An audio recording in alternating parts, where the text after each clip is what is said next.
کون سا غریب ہے جو مسجد ننگے پاؤں جاتا ہو؟ لوگوں نے تو 3 قسم کی چپلیں رکھی ہوئی ہیں، ایک مسجد جانے کی علیحدہ ہے، گھر پہننے کی علیحدہ ہے، شادی بیاہ پہ جانے کی چپل علیحدہ ہے۔ حضرت عمر فاروق رضی اللہ تعالیٰ عنہ نکلے عید کا خطبہ دینے کے لیے، تو بیوی سے کہنے لگے جوتا، اس نے کہا صاحب اتنی دفعہ ٹوٹا ہے اب گانٹھا نہیں جا سکتا، اتنی دفعہ ٹوٹا ہے کہ اب دوبارہ پیمند نہیں لگ سکتے۔ تو حضرت عمر کہنے لگے چل کوئی حرج نہیں، بغیر جوتے کے ننگے پیر ہی چلتے ہیں، کوئی حرج نہیں۔ تو کہنے لگے لوگ کیا کہیں گے؟ فرمایا چپ کر، لوگ جس دن عمر نے یہ دیکھ لیا نا لوگ اس کے بارے میں کیا کہتے ہیں، اس دن عمر نہیں رہے گا۔ تو کہا پھر آپ کا نظریہ کیا ہے؟ فرمایا میرا نظریہ یہ ہے کہ رب رسول میرے بارے میں کیا کہتے ہیں، لوگوں کا کیا ہے؟ لوگ کل کسی کے بارے میں کچھ کہتے ہیں اور پرسوں کچھ کہتے ہیں، میرا نظریہ یہ ہے کہ رب رسول میرے بارے میں ننگے پیر عمر جا رہے ہیں۔ کون جی؟ میں بڑا ماڑا۔ اچھا جناب، کیا غربت ہے؟ 10 قسم کے جوڑے لٹکے ہوئے ہیں کمرے میں، اور پہننے کی فرصت نہیں، سویرے کیا پہننا ہے شام کیا پہننا ہے، 15 سوٹ کٹھے استری ہو کے لانڈری والا بھیج رہا ہے، اور تو غریب ہے، تو بہت بڑا غریب ہے۔ اس لیے کہ غربت پیسوں کی وجہ سے نہیں ہوتی، غربت تو دل کی ہوتی ہے۔ تو واقعی بڑا غریب ہے اور تو غریب ہی رہے گا۔ امیر تو عمر فاروق تھے جو ننگے پاؤں چلے گئے عید کی نماز پڑھانے، تو رستے میں جو ملا کہنے لگا عمر جوتا تو پہن لو۔ فرمایا تمہیں عمر کا جوتا نہ پہننے کا نقص تو نظر آیا ہے، کوئی حرج نہیں، اگر عمر کو کبھی بتانا ہوا تو وہ والا نقص بتانا جو عمر کی سیرت میں پیدا ہو، کردار میں پیدا ہو، وہ والا نقص بتانا، یہ چھوڑو جوتے آتے جاتے رہتے۔ ننگے پاؤں گئے، پاؤں دھوئے، نماز پڑھائی، لوٹ آئے۔ او بھائی یہاں تو ہمارا بناؤ سنگار اترنا، جتنی توجہ کپڑوں کی طرف ہے اتنی توجہ کبھی ہماری علم کی طرف ہوتی نا، جتنا ذوق شوق ہمارا بناؤ سنگار کی جانب ہے، اتنا بناؤ سنگار کبھی ہمارا اخلاقیات کی جانب ہوتا تو معاملات بڑی حد تک سنورے ہوئے ہوتے۔ حضرت سیدنا فاروق اعظم رضی اللہ تعالی اپنی زندگی کو ترتیب دیا، ایک دن بھی خلافت نہیں مانگی اللہ سے۔ حضرت عوف بن مالک اشجعی ایک صحابی ہیں، حضرت عوف بن مالک رضی اللہ تعالیٰ عنہ فرماتے ہیں کہ جناب ابو بکر صدیق کا زمانہ تھا تو میں نے خواب دیکھا، میں نے خواب میں جناب عمر کو دیکھا، اور میں نے دیکھا کہ کوئی کہنے والا کہہ رہا ہے کہ عمر وہ ہے کہ اللہ کے رستے میں کوئی اسے جتنا مرضی برا بھلا کہے یہ پرواہ نہیں کرتا۔ کس کے رستے میں؟ بولے سارے۔ اس کا مطلب ہے اللہ کے رستے میں لوگ برا بھلا بھی، قرآن مجید نے کہا وَلَا يَخَافُونَ لَوْمَةَ لَائِمٍ، کچھ لوگ ایسے ہیں جو برا بھلا کہنے والوں کی پرواہ نہیں کرتے۔ آپ یقین کریں اگر پرواہ شروع ہو جائے نا تو دین کا کام ختم ہو جائے، نہ کوئی تقریر کرے، نہ کوئی تدریس کرے، نہ کوئی پیری مریدی کرے، ختم ہو جائے اگر باتوں کی پرواہ ہو۔ لیکن وہ پرواہ، حضرت عوف بن مالک اشجعی کہتے ہیں میں نے خواب میں دیکھا کہ عمر وہ ہے جو کسی کی پرواہ، اور دوسری بات میں نے یہ دیکھی کہ عمر خلیفہ بنے گا، اور تیسری بات میں نے خواب میں یہ دیکھی کہ عمر شہید بھی کیا جائے گا، عمر شہید بھی ہوگا۔ یہ میں نے 3 باتیں خواب میں دیکھی۔ فرماتے ہیں میں نے آ کے خواب حضرت ابو بکر صدیق کو سنائی، وہ خلیفہ تھے، وہ کہنے لگے ٹھہر جا میں عمر کو بلاتا ہوں، اس کے سامنے دوبارہ سنانا، اس کے سامنے۔ فرماتے ہیں میں نے بلایا حضرت عمر فاروق کو، آ کے بیٹھے، خواب شروع ہوا۔ کہا ایک بات تو میں نے یہ دیکھی کہ آپ ملامت کرنے والے کی پرواہ نہیں کرتے، دوسرا آپ خلیفہ بنے گے۔ جناب عمر کہنے لگے چپ کر، ابو بکر کے سامنے ہی کہہ رہا ہے، چپ کر، خلیفہ کے سامنے ہی کہہ رہا ہے۔ تو حضرت ابو بکر صدیق کہنے لگے عمر اسے کہنے دو، مجھے لگتا ہے رب کی رضا یہی ہے کہ میرے بعد اگر مصطفیٰ کا منبر ملے تو عمر کو ملے، اسے کہنے دو۔ یار یہاں تو لوگ ڈینگے مارتے ہیں، یہاں تو لوگ دعوے کرتے ہیں میرے سامنے فلانے کو بھی بٹھاؤ، فلانے کو بھی بٹھاؤ، اس کو کیا پتا، اس کو کیا پتا، یہ تو بڑکے مارنے کا دور ہے۔ حضرت عمر رضی اللہ تعالیٰ عنہ کو تیسری بات کہی، حضرت عوف بن مالک نے کہا اب شہید کیے جائیں گے، میں نے خواب دیکھی ہے۔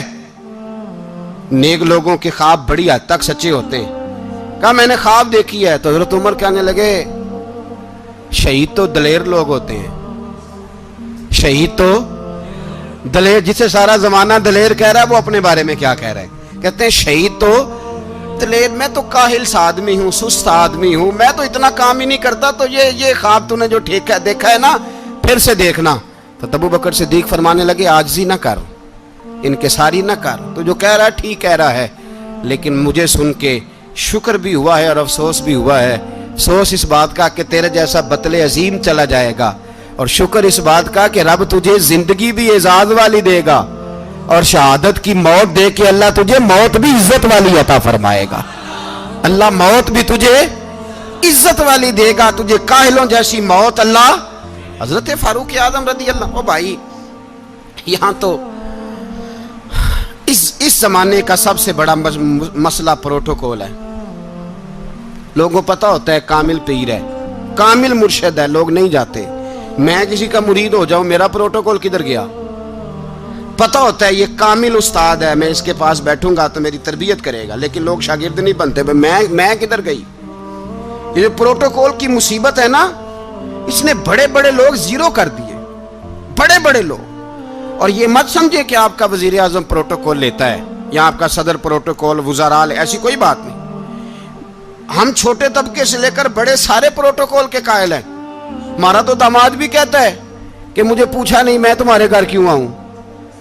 ہمارا تو بھائی ہر شخص اعلان کرتا ہے پروٹوکول کا، فلانے نے عزت نہیں دی تو واپس آ جاؤ، فلانے نے سلوٹ نہیں کیا تو واپس آ جاؤ۔ لوگ جہاں سلوٹ کرنا چاہیے وہاں بھی سلوٹ کرانے کے قائل ہیں۔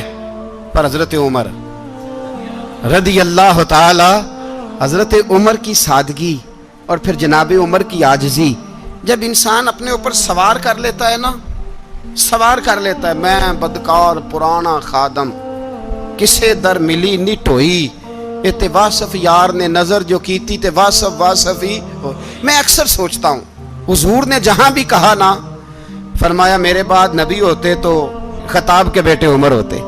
حضور نے فرمایا عمر جس رستے سے جاتا ہے شیطان وہ رستہ بدل جاتا ہے۔ نبی پاک صلی اللہ علیہ وسلم نے فرمایا میرا عمر وہ ہے کہ اس کی زبان پر حق جاری ہے۔ حضور علیہ السلام نے فرمایا 950 سال حضرت جبریل میرے عمر کی شان بیان کریں تو ان کی عظمت ختم نہیں ہوتی۔ 950 سال جبریل عظمت بیان کرے تو ختم نہیں ہوتی۔ یہ بات ہے حضرت عمر کی، اور فرمایا عمر ابو بکر کی نیکیوں میں سے ایک نیکی ہے، یہ شان ہے اب عمر فاروق رضی اللہ تعالیٰ عنہ کی۔ حضور نے فرمایا میرے بعد نبی ہوتے تو عمر ہوتے، جس گلی سے عمر آئے شیطان رستہ بدل جائے۔ میرے عمر فاروق کی شان 950 سال بیان ہو تو ختم نہ ہو۔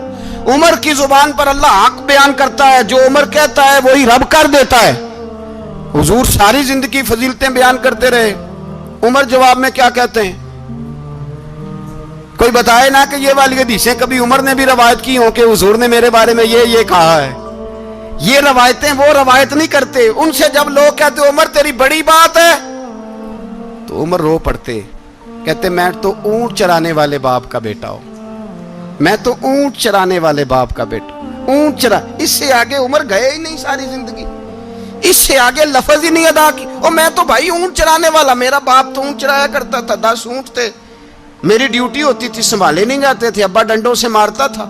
ساری زندگی عمر حج کرنے گئے، ایک خشک تنا کھجور کا عمر فاروق رضی اللہ تعالیٰ عنہ نے اس کو اپنے کلاوے میں لیا، رونے لگے۔ لوگوں نے کہا عمر کیا ہوا؟ فرمانے لگے یہاں میں اونٹ چرایا کرتا تھا، یہاں میں اونٹ چراتا تھا، 10 اونٹ سنبھالے نہیں جاتے تھے۔ دیکھو رسول اللہ کی شان، آج ساری امت چلانے کا طریقہ عطا فرما دیا ہے، ساری نظریے سے پیار۔ یار پیسہ کس کو برا لگتا ہے؟ آپ جس آدمی کی 50 کروڑ کی پراپرٹی ہے اس کو پوچھیں سب سے غریب، آپ کو وہی نظر آئے گا، وہ کہے گا میں ٹائٹ ہوں۔ حالات بڑے، میں کئی باری پوچھے انہوں نے، میں کہتا ترجمہ بھی 10 چھڑوں کی، ہمیں تو سمجھ نہیں آتی، اور ٹائٹ حالات کون سے ہوتے ہیں جی؟ جس آدمی کا کروڑوں میں کاروبار ہے نا، اس کو آپ چھیڑے وہ رونے لگ جائے گا، رونے۔ تو کئی میں نے ایسے دیکھے ہیں کرائے کا مکان ہے، ان سے پوچھے صاحب کیا حال ہے، تو کہتے ہیں جتنی اللہ نے شان والی زندگی ہمیں عطا کی ہے کسی کو نہیں دی ہوئی۔ اس کا مطلب ہے خوشی بھی یہی ہے اور غم بھی یہی ہے، اندر سے خوشی ہے، اندر سے ہی۔ تو نے اگر راضی رہنا ہے تو ادھر سے رہنا ہے، ناراض رہنا ہے تو بس اپنے آپ کو خوش رکھے گا تو ہو جائے گا۔ سارے صحابہ مل کے آئے، کہنے لگے عمر فاروق سے کہنا ہے نبی پاک کے زمانے میں تو ظاہراً غربت تھی، ابو بکر کے دور میں بھی غربت تھی، اب تو بڑا مال ہے، عمر سے سفارش کرو کہ عمر نیا کرتا پہنا کرے۔ ملکوں کے سفیر آتے، عمر وہی پھٹی پرانی چادر اوڑھ کے اور وہی کئی جگہ پہ پیوند لگے سوٹ پہن کے سفیروں کے سامنے بیٹھ جاتا ہے۔ عمر کو مشورہ دو، طے ہو گئی بات۔ سب نے جب مشورہ دے لیا تو سارے کہنے لگے یہ بتاؤ شیر کی مونچھ کو ہاتھ کون لگائے گا؟ کہنا کس نے ہے؟ بندہ بھی تو ڈھونڈو نا۔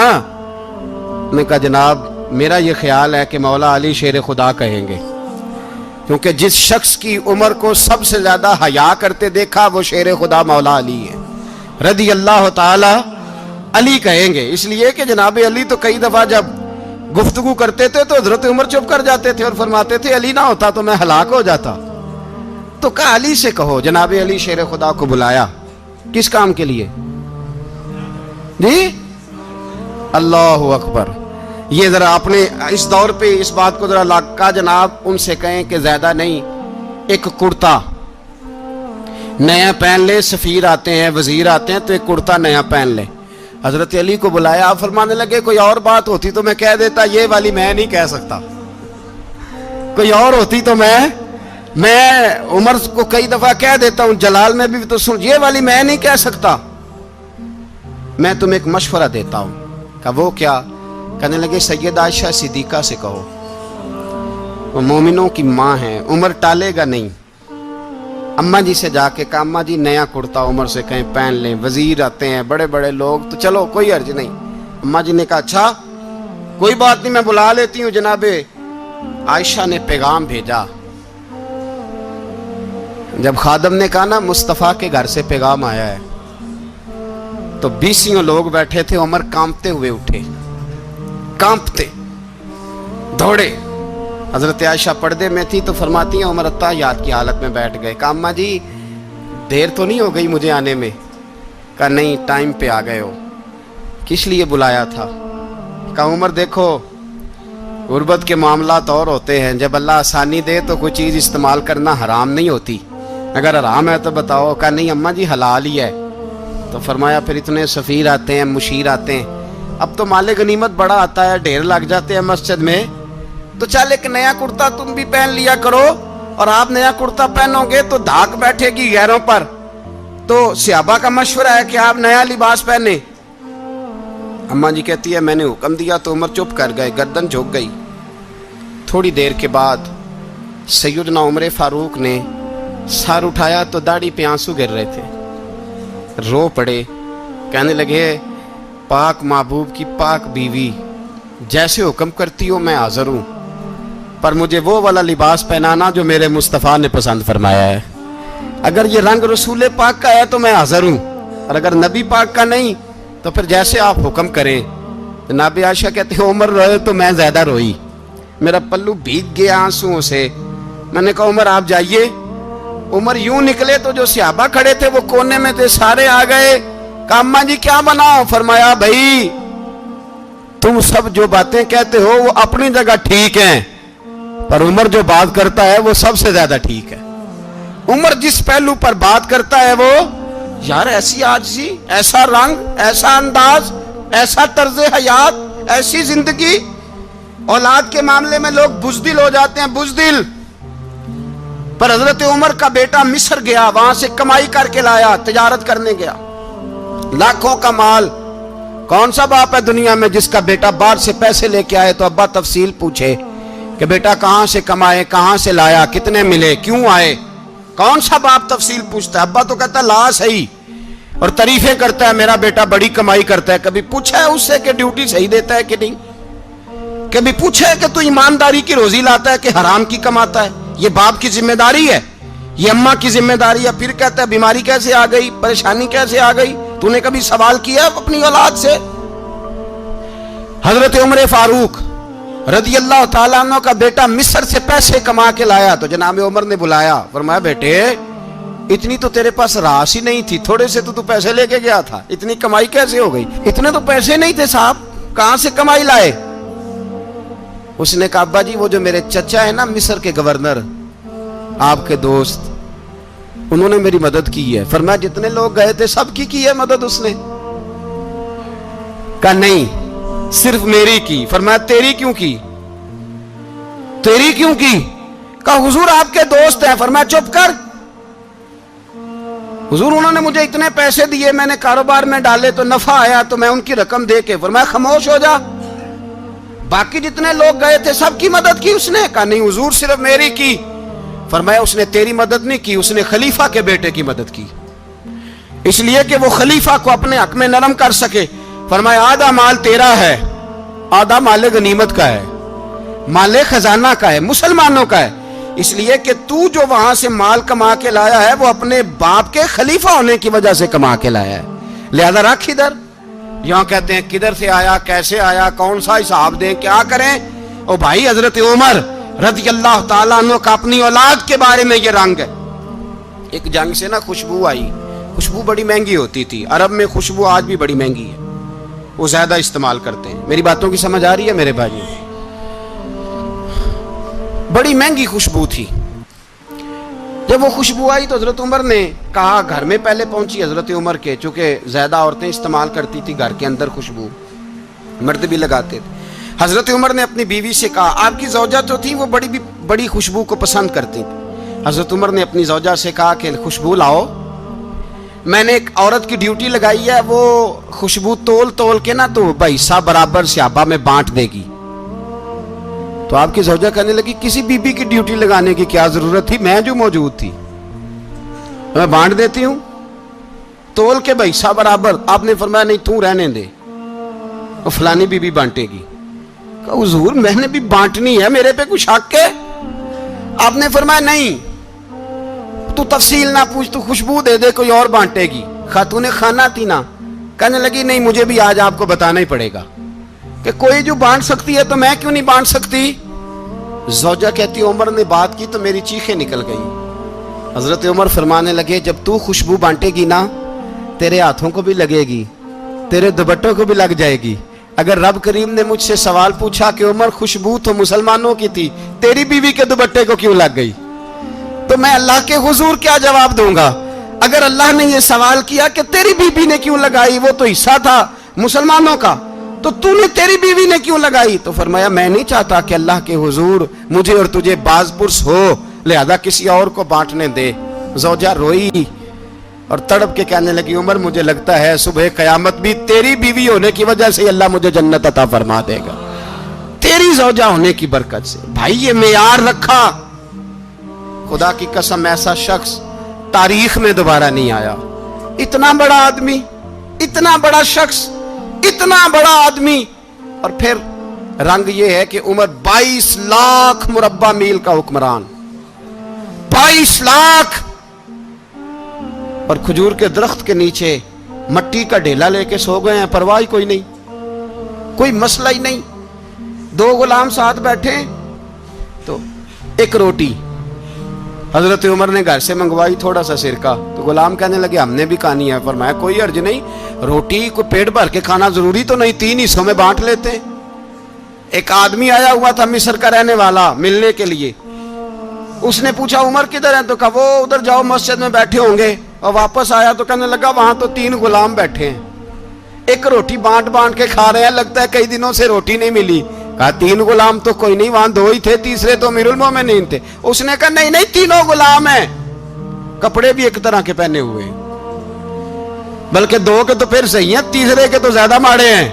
کپڑے بھی ایک طرح کے, کھانا پینا بھی ایک طرح کا, اور ان کا نشست برخاست بھی ایک طرح کی ہے, لہذا کوئی فرق نہیں.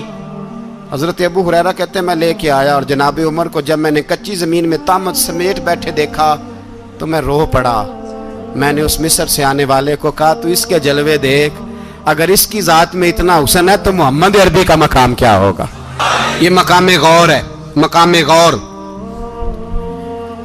10 محرم کو لوگ دیگے پکائیں گے نا, نہیں پکانی ہے, کوئی بول دے نہیں, ہاں نہ نہیں کر دے, پروگرام بدلیا تو نہیں دی عید کی کہ وہ کام شروع ہویا ہے لات ٹائٹ ہونے والا. کیوں جی, پکنی ہے نا دیکھیں 10 محرم کو انشاءاللہ تعالی, ہم بھی پکائیں گے انشاءاللہ, یہاں بھی پروگرام ہوگا. تو 10 محرم کو جو دیگ پکنی ہے تو ایسا نہیں ہو سکتا کہ 1 محرم کو حضرت عمر کے نام کی بھی کوئی پک جائے. اگر امام حسن حسین کے نام کی دیگیں پکے تو جو امام حسن حسین سے پیار کرنے والے ہیں، جو امام حسن حسین سے، ہم لوگوں نے بھی عجیب رٹا اپنایا ہے نا، ہم لوگ بات کا ایک پہلو دیکھتے ہیں دوسرا نہیں دیکھتے۔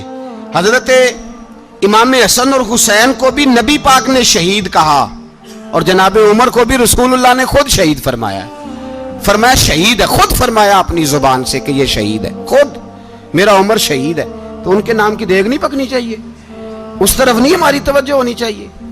اور اہل بیت نبوت، یہ بات میں پہلے بھی کرتا ہوں، آج پھر کرنا ضروری سمجھتا ہوں، اہل بیت کا پیار، سن لو کان کھول کے، اہل بیت کا پیار اگر ہمیں کسی نے سکھایا ہے تو سیدنا عمر فاروق نے سکھایا ہے۔ اہل بیت نبوت کی محبت اگر کسی نے سکھائی ہے تو کس نے سکھائی ہے؟ بول کے بتائیے، حضرت عمر نے۔ اہل بیت کا پیار ہمیں حضرت عمر نے بول کر کے سکھایا ہے۔ بھائی یاد رکھیں، کسی کی طاقت نہیں تھی دم مارنے کی حضرت عمر کے سامنے، طاقت ہی نہیں تھی، کیسر و کسرا کانپ جاتے تھے، جرأت ہی نہیں کرتے تھے حضرت۔ اور ہمارے تو تعلقات بڑے ہیں نا غیروں سے۔ حضرت ابو موسیٰ اشعری رضی اللہ تعالیٰ عنہ فرماتے ہیں میرا منشی سائی تھا، وہ کاتب کہتے تھے وہ لوگ، میرا حساب کتاب عیسائی تھا۔ تو فرماتے ہیں ایک دن میں نے وہ سارا حساب کتاب لین دین کے حضرت عمر کو دکھائے تو فرمانے لگے جس نے لکھے ہیں اس کو بلاؤ۔ کہنے لگے حضور مسجد نہیں آ سکتا۔ کیوں نہیں آ سکتا؟ کہنے لگے وہ عیسائی ہے۔ کہتے ہیں حضرت عمر جلال میں آ گئے۔ آپ فرمانے لگے جنہیں رب دور کرتا ہے تم کیوں قریب کرتے ہو؟ جنہیں اللہ دور کرتا ہے۔ فرمایا تم غیروں کو اگر عہدے دو گے تو اپنوں کا کیا بنے گا؟ اگر تم غیروں کو عہدے دو گے تو اپنوں کا، یہ سوچ ہے جو آج برما کے مسلمانوں کے لیے بھی ضروری ہے۔ کہا اگر تم غیروں کو عہدے دو گے تو اپنوں کا۔ ہم نے غیروں کو عہدے دیے تو دیکھا نا اپنے کس طرح کاٹے جا رہے ہیں۔ غیروں کو جو عہدے دے دیے، یرانے سارے غیروں سے روز دعویٰ ہوتا ہے چین ہمارا سجن ہے، چین ہمارا دوست ہے۔ او بھائی دوست ہے تو اس سے کہو نا کہ برما تو تمہاری ایک چھوٹی سی ریاست ہے، چین کے بغیر تو وہ سانس بھی نہیں لے سکتا، اس کو کہو نا اس حکومت پہ دباؤ ڈالے۔ لیکن ہم لوگوں نے غیروں کو عہدے دیے تو اپنے پس گئے۔ حضرت عمر کہتے تھے ذمی کا ہم ادب کریں گے، ذمی کافر کا ہم، ایسا کافر جو مسلمان ریاست کو قبول کرے، بدامنی نہ پھیلائے۔ ایک آدمی کو آپ نے دیکھا آنکھوں سے نابینا ہے اور بھیک مانگ رہا ہے، تو حضرت عمر کو نظر آ گیا، فرمایا کون ہو؟ اس نے کہا میں یہودی ہوں۔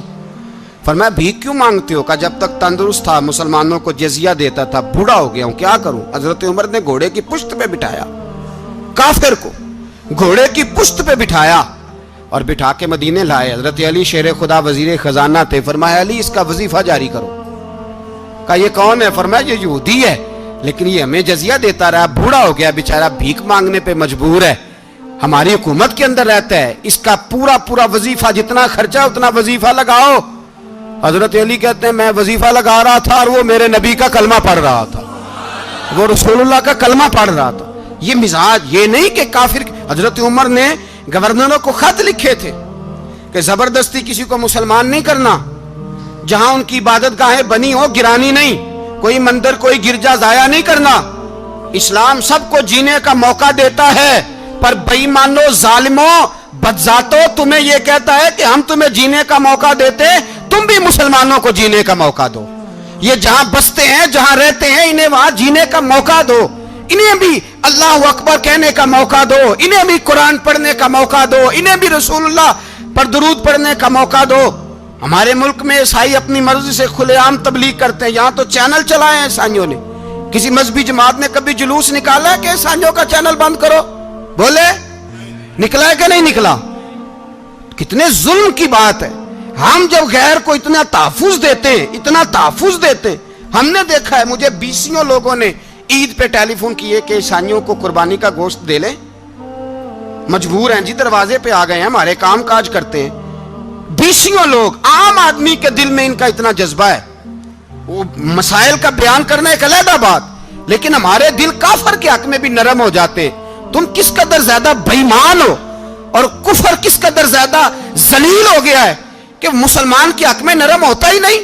اور اس سے بڑے ذلیل وہ ہیں جو ان ذلیلوں کے سپورٹر ہیں، وہ کسی عرب ملک کے حکمران ہو یا کسی اور جگہ کے، وہ بڑے ذلیل ہیں جو ان ذلیلوں کے سپورٹر ہیں، جو برما کی بچیوں کے قتل پر اپنی حکومتیں چمکا رہے ہیں،